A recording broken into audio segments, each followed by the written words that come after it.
오늘부터는 히브리서를 공부합니다. 제목부터가 우리하고 이지감이 있죠? 히브리서를 공부하기 앞서 오늘은 히브리서를 왜 공부해야 하며 히브리서는 어떤 책이고 히브리서는 어느 때에 누가 누구에게 기록했는 것인가에 대해서 함께 공부해 보도록 하겠습니다. 다음 주부터서는 1장 1절부터 공부를 하기로 하고요. 오늘은 히브리서 5장을 보시기를 바랍니다. 5장 11절부터 마지막 절까지 보시기를 바랍니다. 제가 읽습니다. 멜기세덱에 관해서는 우리가 할 말이 많아도 너희가 듣는 것이 두나무로 설명하기 어렵도다. 그때로 보면 너희가 마땅히 선생들이 되었어야 할 터인데 이제 다시 하나님의 말씀의 기초 원리들이 무엇인지를 누군가가 너에게 가르쳐 줘야 하니 젖이 필요한 사람들이지 단단한 음식을 필요로 하는 사람들은 되지 못하는도다. 젖을 사용하는 자는 누구나 의의 말씀에 능숙하지 못하나니 이는 그가 악이기 때문이요 단단한 음식은 장성한 사람들의 것이니 그들은 그 말씀을 사용함으로 감각들을 단련하여 선악을 분별하는 사람들이라. 이 말씀에 따르면 여러분들은 장성한 사람들입니까? 아니면 아직도 젖을 필요로 하는 사람들입니까? 나의 믿음의 상태는 어느 수준인가 가늠하실 수 있어야 합니다. 히브리서는 이 시대에 구원받은 성도들에게 주신 말씀은 아닙니다. 교회가 이제 들림받으면 이 지상에는 성경이 필요 없게 된다라고 주장을 하는 사람도 있어요. 그러나 우리가 들림받은 이후에도 이 땅에 남아있는 사람들이 있는 거예요. 물론 대부분의 사람들이 하나님을 알지 못해서 예수 그리스도의 복음에 불순종해서 심판에 처하는 사람들이 대부분이지만 심판 가운데 있는 사람들 가운데 하나님의 주목을 받는 사람들이 있습니다. 그들이 누구인가 하니까 유대인들입니다. 성경에서 유대인의 위치를 파악하는 것이 그렇게 중요한 것입니다. 모든 말씀을 영적으로 내게로 가져올 수 있어요. 영적으로 적용할 수 있어요. 그러나 교리적인 적용 없이 무조건 내 것으로 취하게 되면 삼천포로 빠지게 됩니다. 여러분들이 지금 5장을 보셨는데 거기 6장 2절에 의하면요. 왜 우리가 히브리서를 공부해야 하는가 그 이유를 밝히고 있습니다. 거기 뭐라고 되어 있습니까? 그러므로 우리가 그리스도에 대한 교리의 기초를 떠나 온전함을 향해 나아가야 하리니 온전함을 향해서 나아가야 한다. 그럼 그리스도의 교리의 기초가 뭐냐 하니까 죽은 행실들에서 회개함. 그런데 왜 회개해야 하는지 회개가 무엇인지 배우셨죠? 하나님을 향한 믿음과 믿음의 중요성, 필요성에 대해서 배우셨어요. 침례들, 한 가지 침례가 있는 것이 아니고 7개의 침례가 있다는 것도 배우셨고 안수함, 죽은 자들의 부활, 영원한 심판 이런 교리의 기초를 다시 닦지 말라 이거예요. 온전함을 향해서 나아가야 된다. 말씀의 순수한 젖을 사모해야 할 때는 지났다는 거예요. 여기서 지금 6장 2절에서 말씀하시는 온전함이란 앞서 5장 읽었던 그 말씀에서 제시한 대로 의의 말씀에 능숙하게 되는 것을 말합니다. 의의 말씀에 능숙하게 되는 것. 그 다음에 말씀을 사용함으로 감각들을 단련하여 선악을 분별하는 것이라고 말하고 있어요. 여러분들 말씀들을 사용하면서 살고 계십니까? 여러분들 의의 말씀에 능숙해요? 자, 의의 말씀에 능숙해야 된다라고 말씀하고 있고요. 이것이 히브리서를 우리가 공부해야 되는 까닭이에요. 우리가 의의 말씀에 능숙하게 하기 위해서 히브리서를 배우는 거예요. 그 다음에 말씀을 사용하기 위해서 히브리서를 공부를 하는 것입니다.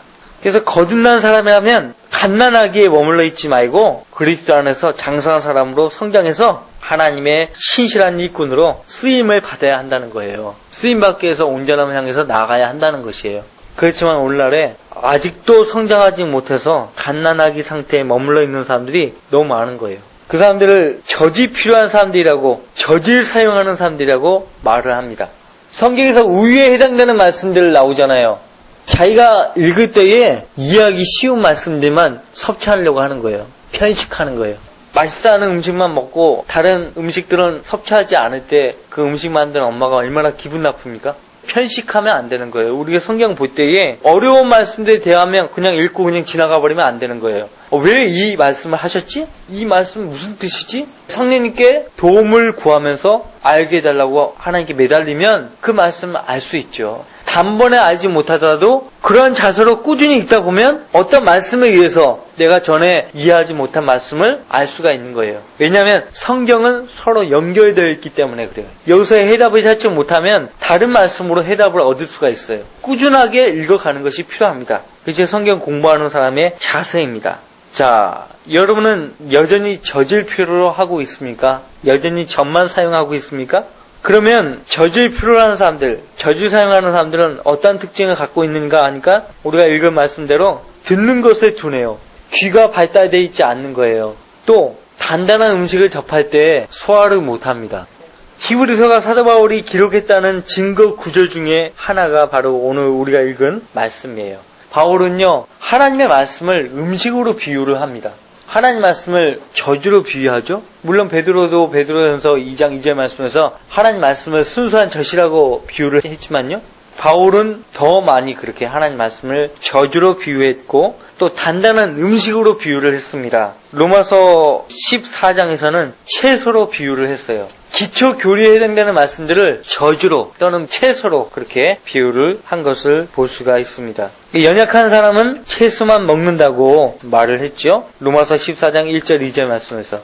히브리서에서 장성한 사람은요, 의의 말씀에 능숙한 사람이라고 말을 했습니다. 여기서 의의 말씀은 바울이 말한 단단한 음식이에요. 고기에 해당되는 말씀이 의의 말씀이에요. 왜 고기에 해당되는 말씀을 의의 말씀이라고 말씀하시는지 아세요?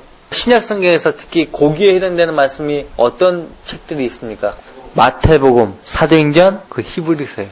그 외의 성경들은 다 누구나 읽으면 이해하기 쉬워요. 근데 마태복음, 사도행전, 히브리서는 어려워요. 그래서 고기라고 하는 거예요. 단단한 음식이라고 하는 거예요. 이 세 책들은요, 한결같이 예수 그리스도의 오심, 재림과 그분이 세워서 통치할 왕국에 대해서 다루고 있기 때문에 의의 말씀이라고 말하고 있는 거예요. 예수 그리스도의 나타나심을 사모하는 사람들에게 주시는 면류관이 어떤 면류관이라고 했어요? 의의 면류관이에요. 의의 면류관. 예수 그리스도께서 오셔서 세상을 통치하신다. 이것이 의와 관련되어 있는 거예요. 단순히 구원받을 때 그 의가 아니에요. 성경에서 말씀하시는 의라는 것은 단순히 구원을 받기 위한 조건으로서 갖춰야 될 그 의만이 아니라 더 발전되는 형태예요.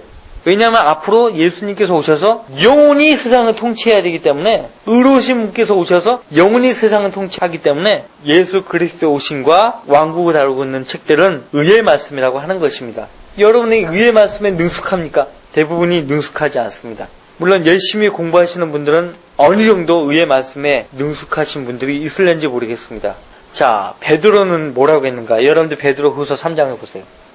베드로후서 3장 15절, 16절 같이 읽습니다. 또 우리 주의 오래 참으심이 구원인 줄로 생각하라. 우리의 사랑하는 형제 바울도 그가 받은 지혜대로 너희에게 그렇게 썼고 그의 모든 편지에서도 이런 것에 관하여 말하고 있으나 그 가운데는 깨닫기 어려운 것이 들어있어 무식한 자들과 경과하지 못한 자들이 다른 성경들처럼 억지로 풀다가 스스로 멸망에 이르느니라. 이때 당시에 다른 성경들은 구약 성경들을 말하죠. 깨닫기 어려운 것이 덜어 있다고 했어요. 그럼 바울이 쓴 서신들 중에서 깨닫기 어려운 서신이 어떤 서신인가요?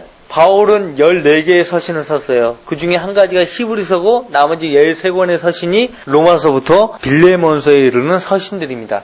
이 시대에 믿음으로 말미암아 구원받은 교회 시대의 성도들에게 직접적으로 주시는 신약 교회의 교리, 로마서부터 빌레몬서 13권의 서신들입니다. 근데 히브리서만큼은 13권의 서신들과 좀 달라요.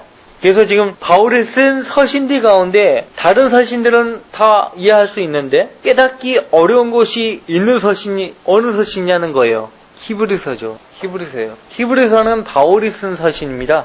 근데 대부분의 학자들이 히브리서는 바울이 쓴 것이 아니다라고 주장을 하는데, 다른 13권의 바울 서신이 쓴 내용의 형식과 문체가 히브리서와 다르다. 또 바울은 일관되게 오직 믿음으로 구원받는다라고 했는데 히브리서는 그 믿음조차도 잃어버릴 수 있다라고 기술하고 있다. 그러니까 히브리서는 바울 서신이 아니다. 그렇게 주장을 합니다. 그러니까 바울 13권의 바울 서신들에서 한 번 받은 구원은 하나님의 선물이기 때문에 결코 잃어버릴 수 없고 영원히 보장된다고 했는데, 유독 히브리서만큼은 구원을 잃어버릴 수 있다라고 경고를 하고 있어요. 그래서 베드로가 무식한 자들과 경고하지 못한 자들이 다른 성경들처럼 억지로 풀다가 스스로 멸망에 이른다고 경고를 하고 있어요. 히브리서는 어떤 책인가? 또 어떤 시대에 누구를 대상으로 기록되었는 것인가? 히브리서는 교리적으로 전환기에 있는 과도기적인 책입니다. 뭘 과도기라고 하죠? 완전히 안정되기 전의 상태예요. 우리가 수학 시간에 배운 집합으로 따지면요, 교집합에 해당되는 거죠. 교집합. 교차가 되는 거예요. 교차가 되는 게 발견되는 거예요. 마태복음도 마찬가지예요. 사도행전도 마찬가지예요. 히브리서의 교리적 위치는 교회 시대에서 환란 시대로 전환되는 과도기에 있어요. 교리적인 위치를 파악해야 됩니다. 과도기적인 책이기 때문에 환란 시대뿐만 아니라 교회 시대에 해당되는 말씀들이 발견되는 거예요. 이렇게 과도기적인 책들은 교리가 교차되는 구절들에서 해석상의 주의가 요구됩니다. 마태복음의 교리적인 위치는 구약과 신약 사이에 있고요. 사도행전의 교리적인 위치는 유대인의 경륜과 교회의 경륜 사이에 있어요. 히브리서는 교회 시대와 환란 시대 사이에 있어요. 그래서 성경 해석의 절대 원칙을 준수하지 못하면 이 히브리서를 결코 이해할 수 없습니다. 성경 해석의 절대 원칙이 뭘까요? 기록된 그대로 문자적으로 해석하는 것이에요. 이 말씀이 어떤 시대에 사는 어느 누구에게 주신 말씀이냐, 그것을 먼저 파악을 해야 돼요. 그것이 문자적 해석입니다.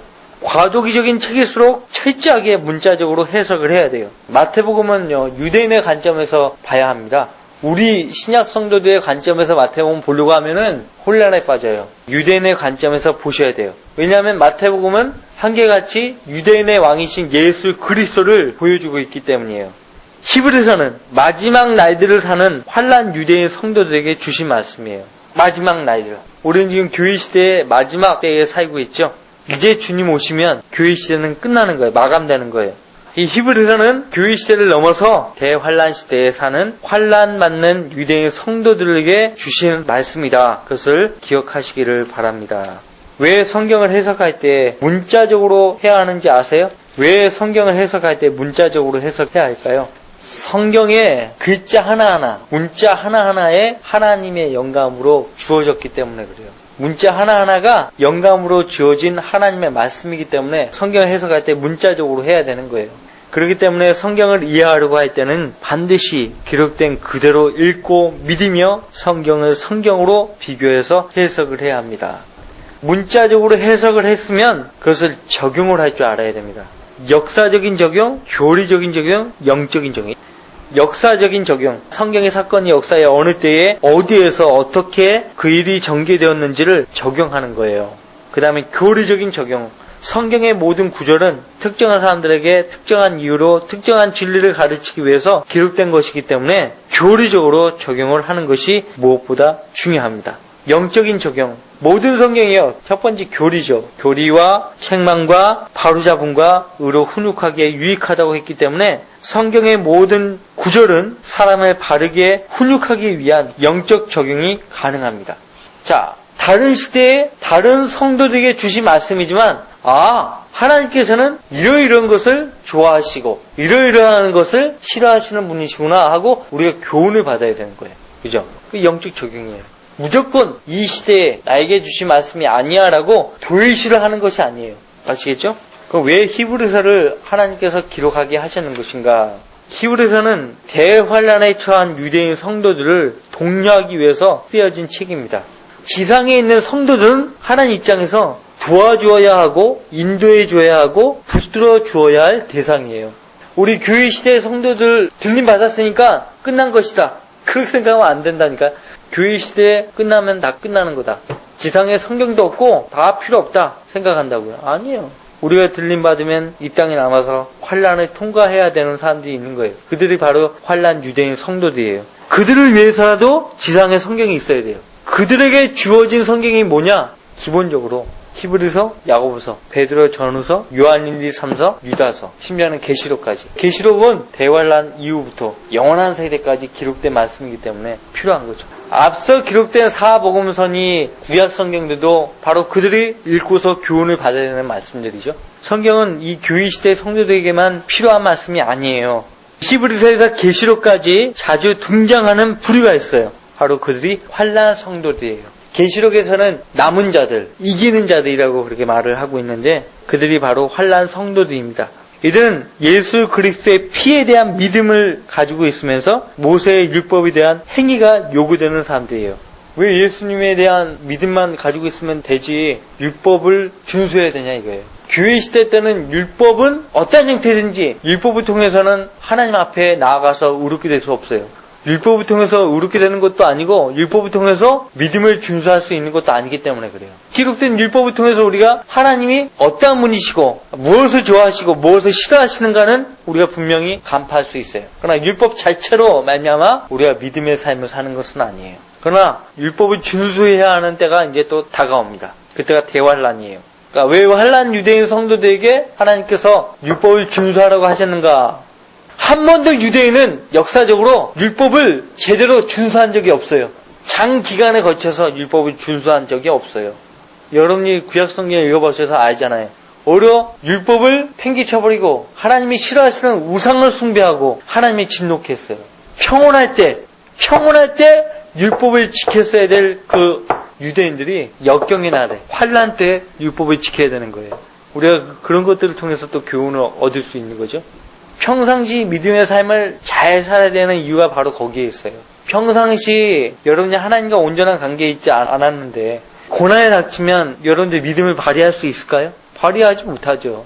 평상시 군인이 자기 총과 칼을 갈고 닦고 전략 전술을 잘 세우고 실전과 같은 훈련하고 했더라면 전시에 이기고도 남죠. 승리하죠.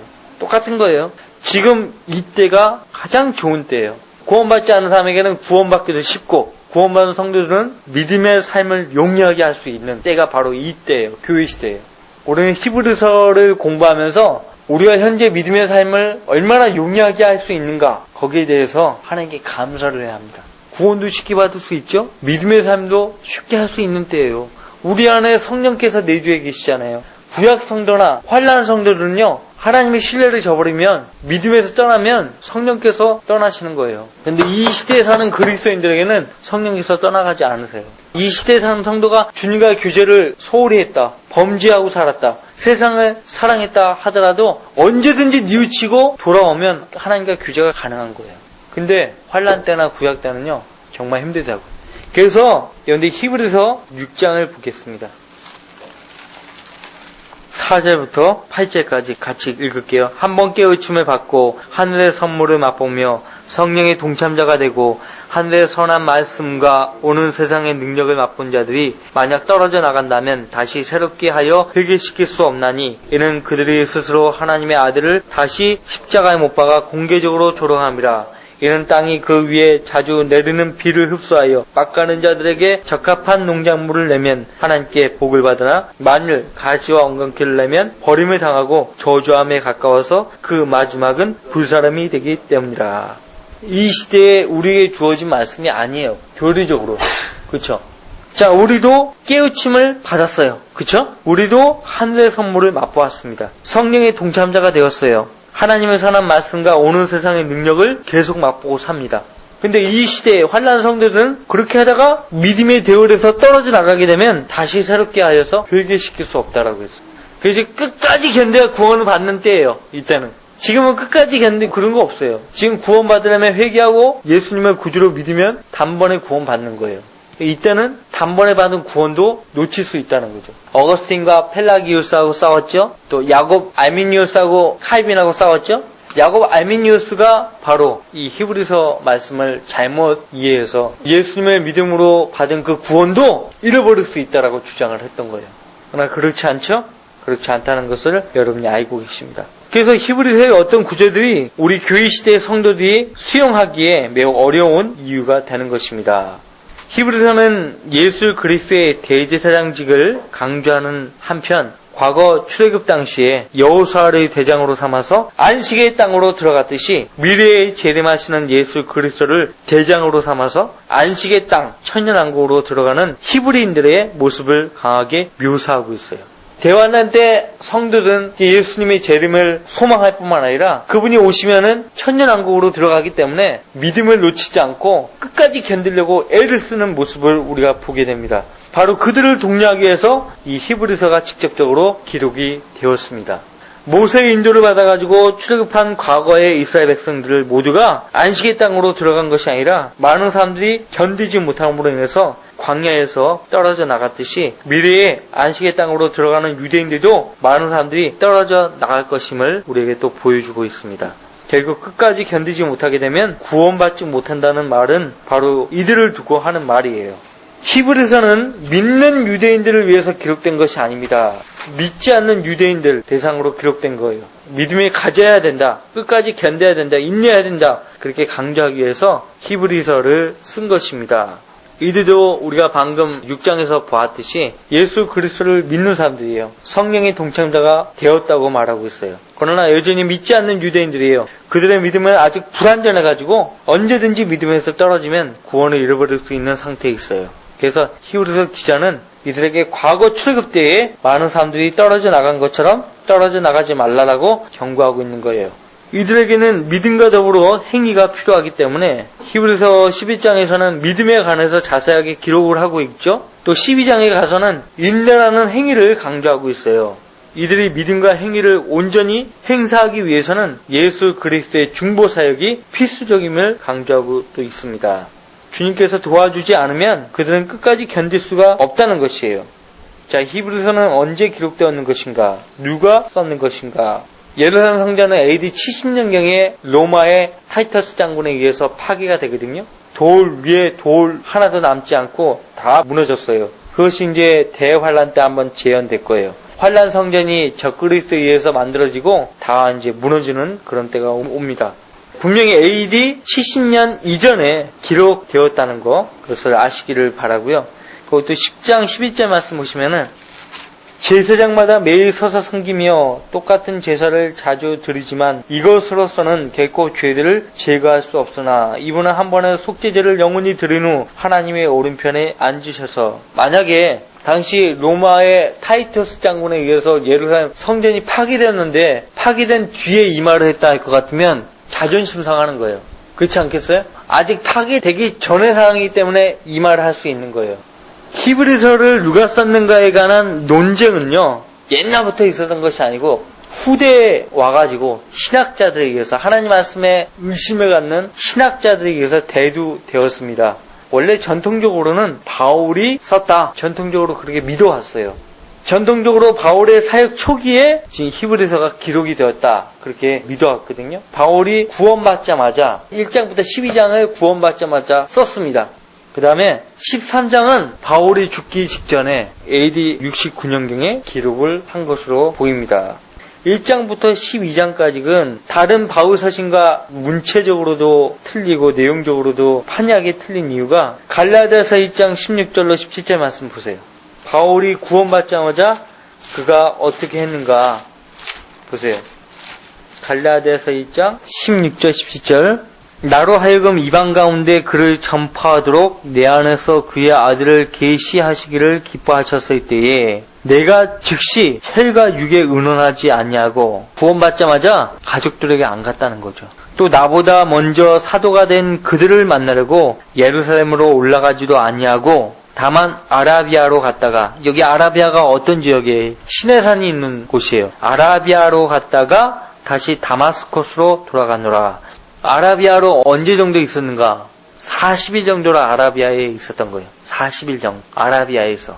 그리고 이제 다마스커스로 돌아와가지고 2년 10개월 정도. 그런 다음에 이제 3년 뒤에 베드로를 보고자 예루살렘으로 올라갔다라고 했어요. 합이 3년 동안은 예루살렘 밖에 있었던 거예요. 아라비아 또 다마스커스, 이 3년 동안 히브리서를 기록을 했을 것으로 추정이 되는 것이에요. 1장부터 12장까지. 그 다음에 13장에서는 사도 바울이 감옥에서 기록을 했을 것으로 그렇게 보입니다. 자, 그럼 기도하고 마치겠습니다.